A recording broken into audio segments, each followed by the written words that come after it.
SOE-GBT Clacc, man. I'm back with another reaction video, man. It's Reactions TV, man.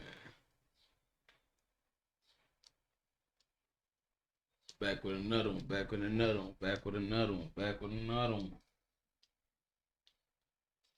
Shit, niggas good, man. Niggas crazy. Hey, 2024. Shit. Hey, you can't forget about the deaths in January, though. You know what I'm saying? RIP to the ones in January.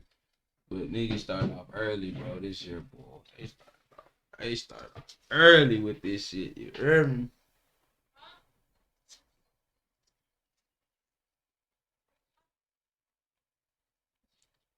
Man, I'm recording a video, dude.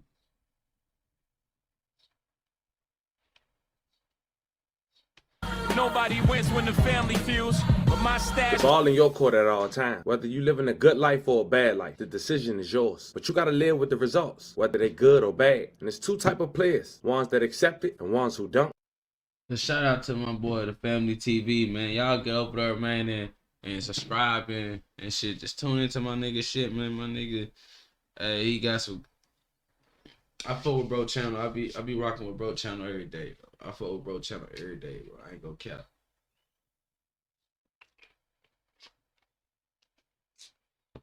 But y'all one of them boys. Fire, I ain't gonna cap. Thank you. Y'all one right there. Hold on, easy today. Hold on, it's about to see today. Hold on, it's today.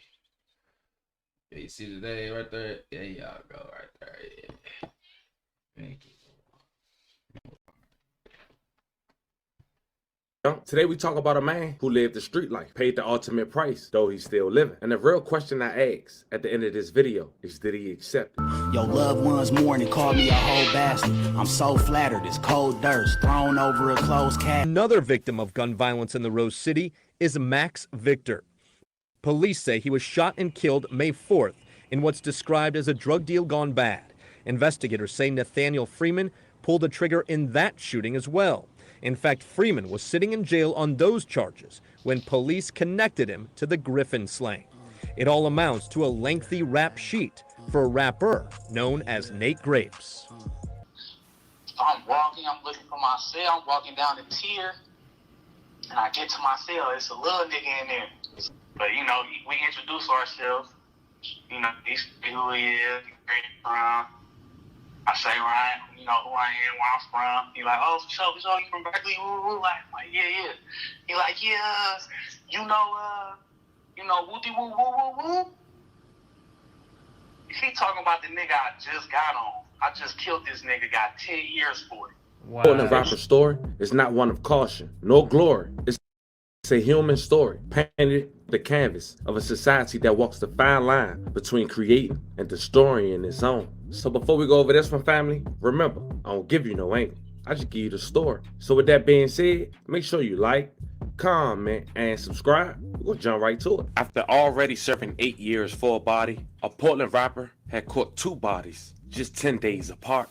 Nathaniel Freeman, aka Nate Grapes. Born in 1988 in Kazi, Oakland, Nate Grape is from Berkeley. Growing up on Spalding Avenue, raised by his mom and grandmother, loving and strong and hard-working woman. Nate Grape's mom worked at a local Marriott in Fresco before getting her master's at St. Mary's and working construction after. His dad divorced his mother when he was just 2 years old. He was on dope and drank a lot. Next would be how Nate Grape got in the streets. As we mentioned, the choice is yours. And in the 8th and 9th grade, Nate Grape made a choice to go head first in the streets, selling weed and carrying a firearm. And then he was just in and out all the time. He was on dope, alcoholic, all that shit. So he would come around, would never have no money. Whenever I would see him, it'd be for a minute. Or I'd go stay with him and his girlfriend for a couple of days. He'd be gone the whole time. So I never really paid much mind to him. But I always heeded my mom and my granny, and I listened to them. But they was women, you feel me? I felt like I wanted to learn and experience what I wanted to learn and experience. I didn't want to listen. I wanted to know, you feel me? So that's when I started drifting towards the streets and that's out pretty fast. You know, within a few years, I was catching a case where I had to sit down for a while. I'm Kyle from Illinois, and I love Chumba Casino because of the variety of games and how safe and secure it is to use.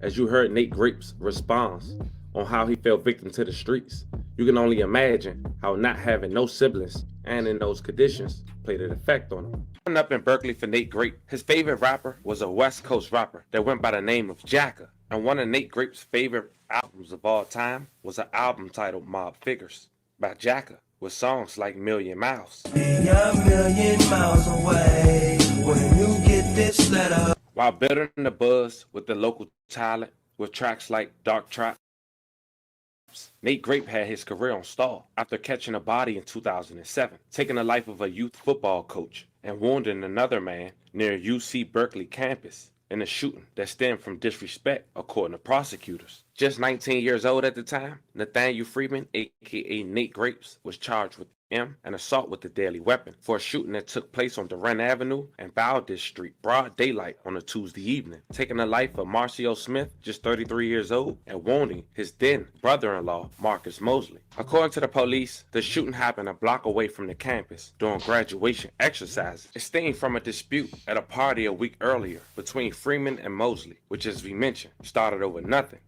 Can you talk about the circumstances surrounding the situation that led to your incarceration, man? You being away for some years, man, with like a decade or something like that? Yeah, I ended up, they gave me 10. They gave me 10. I did 9. I was supposed to do 8.5, but I ended up doing 9. And, yeah, like, you know, like I was saying, I was involved in the streets and shit. I got niggas shooting at me. I'm shooting at niggas. That's just what come with being in the streets, you feel me? And so like that's, you know, I never really dove into my music because I was too involved in everything else. And 2008, that's when I caught my case.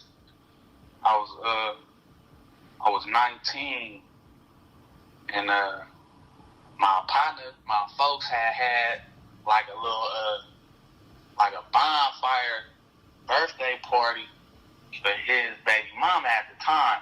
They married and everything now, you know. But his baby mama at the time had the bonfire birthday party in the city on the beach at Ocean Beach. And like we all ended up going out there, ended up getting into it with somebody else who was there sideways, but they didn't really go sideways. But, you know, dude ended up like cutting and bouncing. And then I ended up like seeing the days later, him and his folks, you know, and them niggas kind of pushed up on me and shit, trying to fake press a nigga. And we was on Telegraph, which is, you know, we right there by the campus, the police station down the street. It's the busiest area in the city, like, you know, middle of the day. So I'm not trying to cause no scene, but them niggas really was trying to cause a scene. So, you know, I got gun on me. I always had a gun on me, so, you know, them niggas pressing, you know, they feeling salty and, oh, nigga, well, you niggas try to rob me. And like, nigga, ain't nobody trying to rob your weird ass. Like, we'd have robbed you, nigga. If we was trying to rob you, nigga, we'd have robbed you. Could have did anything to you. Popped you and threw you in the ocean. Nigga, anything. So it's like, whatever, bro. Like, you know, I playing it off like, all right, bro. Like, you know, you tripping. You know, he talking about he from the same spot I'm from. You from the spot. You from Crack, man. Okay, when you see me over there, nigga. Because I had never seen him before, but apparently he from over there. So, you know, you talking about you from the hood. When you see me in the hood, nigga, get on, nigga, what's happening? But right now, on Telegraph at 2:30 in the afternoon, nigga, get the fuck away from me, blood. What are you doing? Everybody and their mama out here. But he tripping. Call his partner up there. I'm a therapist who goes to therapy, and some people think that's strange. The thing is, though, therapists are human beings just like you. You know, his partner got a gun, pushed up on me like he was gonna do something to me, so I got on him so he could get on me. Got on him, got on Blood, who started all this. Dude he called up there died. The nigga who started all this shit lived, told on me. You know, he drove himself to the hospital and then told on me in the hospital. I'm out the way. Got on them niggas, I cut. Nigga on foot, I'm running, I'm hitting skates, out, hit hella blocks. Had my nigga come swoop me up and drive me to the spot out the way. So I'm out the way, and my nigga called me. My nigga who had the party called me. He like, where you at? I'm like, well, I'm out the way. He like, well, you better be out the way. I'm like, he said, bruh called him in the hospital with the police on the phone asking where Nate at. I'm like, for real? He like, yeah, nigga. He ain't telling right now. I'm like, oh, okay. Because the nigga was supposed to be, you know, on some gangster shit. He snitched on me, told the police, they kicked my door down. So in case you guys want to know further details, according to the affidavit, Smith arrived in a car, which led to the argument between the brothers and Freeman. Nate Great pulled out his firearm and shot them both. And how he got apprehended is because his mother convinced him. After the police broke down her door, she got in contact with him in fear for his life and convinced him to turn himself in. Being sentenced to only 10 years and only serving 9 was because they felt like it was self-defense in some way, with the boys coming by 2 and it was just him, and he used his firearms in the result. But here's the thing, he had many charges from 2003 and 1993, but he could not be in possession of a firearm. During this time, Nate Great ended up having a baby. Fast forward to 2022, he found himself in the center of another investigation, but this time for 2 bodies in a span of 10 days. And police didn't put the pieces together until he was arrested in connection for the first arrest. But unlike most rappers, Nate Great was living up to his raps, which we'll later see, courtesy of the Family TV, as we requested both interrogations for both, which we watched on the Family TV Twitch 2 days ago. And if you guys would like to do so ahead of time with us, you guys can feel free to join for free with the link in the bio. With more muscle, Nate Great came home and went back to being his local drug dealer to fund his rap career, which is ultimately how he caught 2 more bodies. The second person Freeman was allegedly responsible for taking off this earth was Nicole Griffin. He was a talented athlete at Benson High School whose own interest in rapping led him to a TEAM center in Southeast Portland at around 1 a.m. April 24th, 2022. With Nicole Griffin of Benson High School, Benson Tech just won the 200 meter, adding another title to Benson High School. Let's talk about that. Big tradition. I just thank God for letting me make it here. I wasn't all the way healthy. Had a couple up and downs, but God pulled me through. So I gotta give glory to God. This thing, I had a good race. Jordan Polk is my cousin, blood cousin. He pushed me in the 1 and the 2. Thank him. And he was the reason why I ran that fast in the 2. And I had fun. Just had a good race. So not only the school tradition, but a little family tradition running there. Yeah, a little family rivalry. Freeman got into an argument with another woman who slapped him. Griffin was unarmed and didn't know Freeman. He tried to intervene, and Freeman shot him 4 times. Even with witnesses around, Freeman didn't care and proceeded to shoot anyway. Once arrested, check out what Freeman had to say. You know, once you get arrested, they give you another chance to talk. All right, go ahead and see. Did you get some sleep last night? Yeah, a little bit. Okay.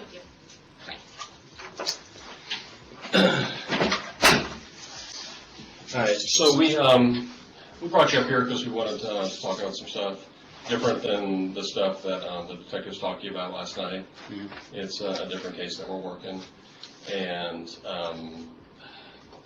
you know, I think like they were telling you last night,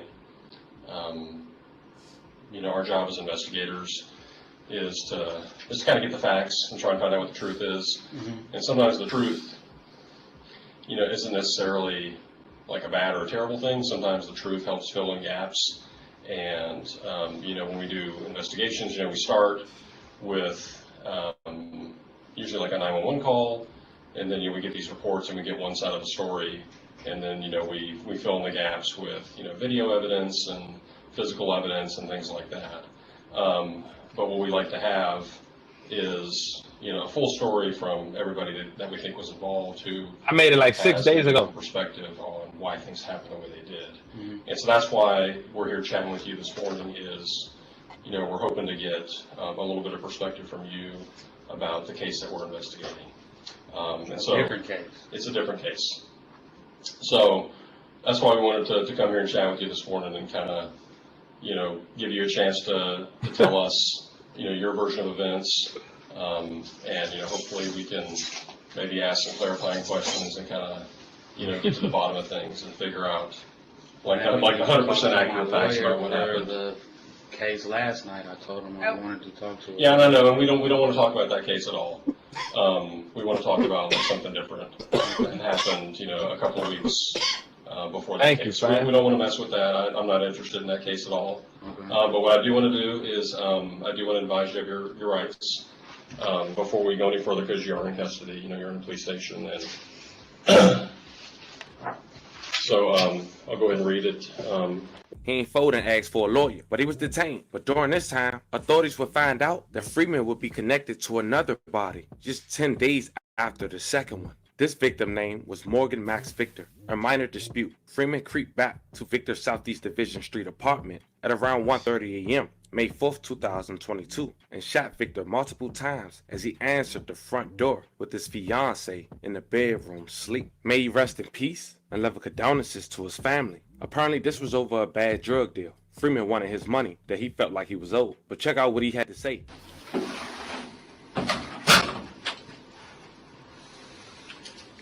Where'd you get these waters? So many questions. I guess so.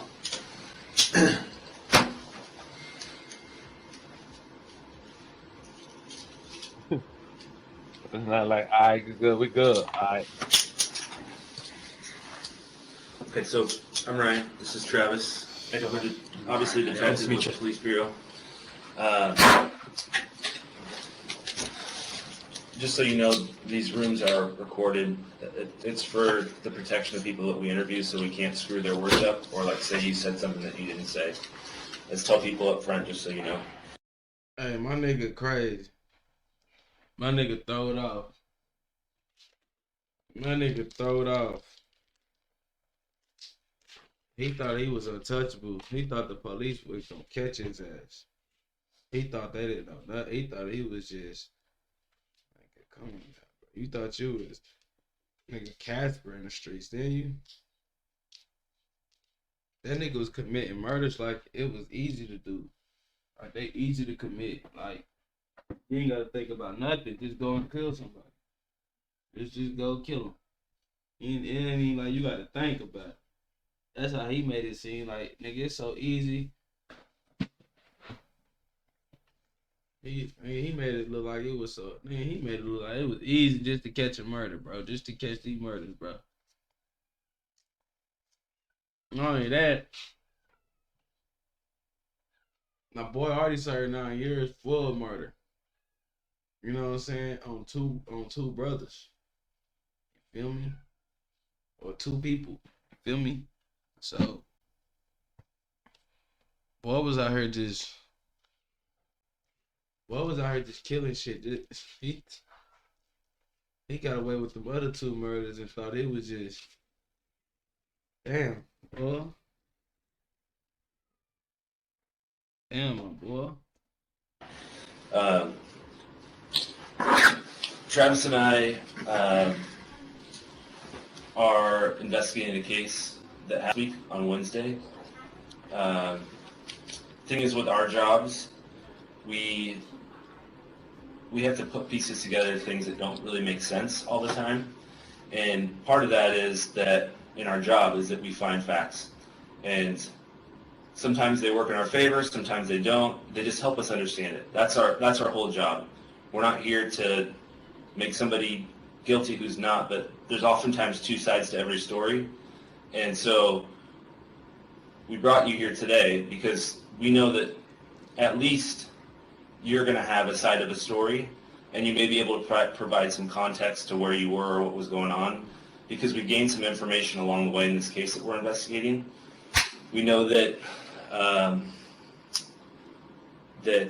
you and a guy named Cameron were at a bar on Wednesday night, and that you guys eventually make your way over to Cameron's boss's house in Southeast Portland off of 28th and Division.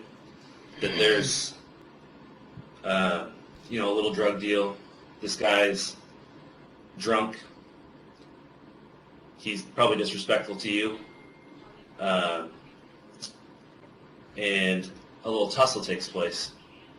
After that, we know that, within a short period of time, 45 minutes or so, let me back up. So there's this tussle. Somebody fires a gunshot at that point, probably Cameron. And there's a tussle in the street. And then 45 minutes later, the police get called back to that same complex because someone's shot. That person ended up dying. And so we know that you and Cameron were both there. We know that this other guy, Thomas, was there. We know that the victim in this case, Morgan, who went by Max, he's a bigger Hawaiian guy, ends up dead. But we know all four of those people were there. So it's time for us to do our job to figure out, is there a connection between this first incident and what happens later? Is there beef there? Is there something that we don't know about? Did somebody threaten somebody? That's our job. So that's why we have you here to talk to you today about this, because who knows? Maybe you say like, hey, I can prove it wasn't me because I was the other side of town after that tussle, or whatever the case may be. There are certain things that we do know, and then certain things that we need you to help us fill in the pieces about. So that's why we're here talking to you. Before you answer any questions, we always, because you're in a police facility, you're not free to leave right now. We always have to advise people of their rights.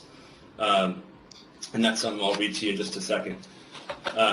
We have a form. So this is a homicide investigation? So there was a homicide, and we know that, based on our investigation so far, we know that you, Cameron, this dude named Thomas, and our victim were all in the street fighting. According to a lot of information we've learned, someone fired a shot.